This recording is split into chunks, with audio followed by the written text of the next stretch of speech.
Trastorns depressius. Bé siguin de l'estat d'ànim, de depressió major, de depressió persistent, per exemple, per l'ús o abús de substàncies. El tret en comú d'aquests trastorns és la presència d'un estat d'ànim trist, buit, fins i tot irritable, que altera la capacitat i la funcionalitat de l'adolescent en les activitats quotidianes. Les causes poden ser endògenes, ens referim a que podrien ser genètiques o hereditàries, però també poden ser exògenes, és a dir, ambientals. Com detectar-les? I, sobretot, com avaluar-les? Com diagnosticar-les?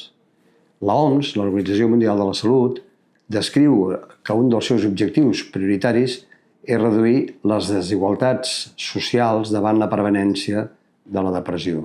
Que gairebé un 50% dels adolescents i joves que viuen en les societats del benestar experimentin simptomatologia depressiva no es pot atribuir, almenys majoritàriament, a causes genètiques o hereditàries, sinó que hi ha factors culturals i ambientals inherents a les societats del primer món que tenen un paper molt protagonista. Molts adolescents, davant d'uns valors amb uns criteris i unes exigències d'èxit desproporcionades, desmesurades, poden experimentar un sentiment d'inutilitat i de culpa, d'inseguretat. Poden arribar a autoavaluar-se de manera menyspreativa, interpretar successos trivials com a proves evidents dels seus propis defectes personals. En moltes d'aquestes noies i nolls són freqüents les manifestacions de poca autoestima, de poca confiança, de por al fracàs.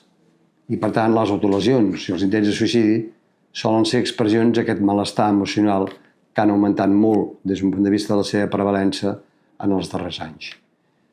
Quines són les causes d'un trastorn depressiu? Poden ser molt diverses, però totes tenen alguns factors en comú. Per exemple, la vivència real o imaginària d'una pèrdua, l'estat de solitud, d'incomprensió per part dels adults, de sentir que al capdavall ningú no pot ajudar a revertir aquesta situació. Amb el gamma 7 considerem que és fonamental poder precisar quin és l'origen d'aquesta depressió i a la vegada com poder perfilar molt bé la seva orientació diagnòstica.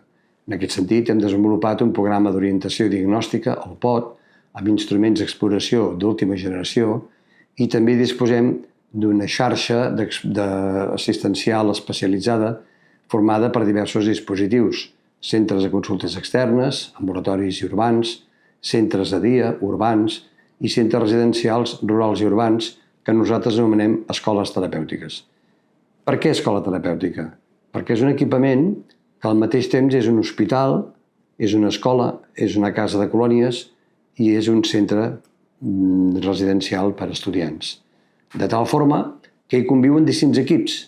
Un equip clínic, format per metges, psiquiatres, per a psicòlegs clínics, per a infermeria, un equip de professors especialitzats en adolescents amb comportaments disruptius i a la vegada també amb estats d'ànim depressius o menys creatius, i també un equip d'educadors i monitors per fer moltes activitats de lleure, perquè és important que el noi o la noia que està ingressat entre l'esmorzar i el dinar i el berenar i el sopar facin moltes activitats tant acadèmiques com extraescolars.